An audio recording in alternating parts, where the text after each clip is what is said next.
তিনটা কাজ করলে আপনি আল্লাহর প্রিয় বান্দা হয়ে যেতে পারবেন।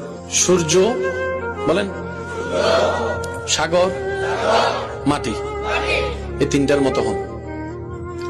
সূর্য যেরকম আলো দেওয়ার সময় আপন পর দেখে না, আপনার মনকেও সেভাবে আপনি উন্মুক্ত করে দেন। দয়াকে, মায়াকে, ভালোবাসাকে উন্মুক্ত করে সবাইকে দেন, সবাইকে দেন, সবাইকে দেন। সাগর যেরকম পৃথিবীর সব কিছুর ময়লা, নালা হয়ে খাল, খাল হয়ে জোয়ার ভাটাতে নদী, নদীতে জোয়ার ভাটা হয়ে সাগরে যায়। পৃথিবীর সব ময়লা সাগরে।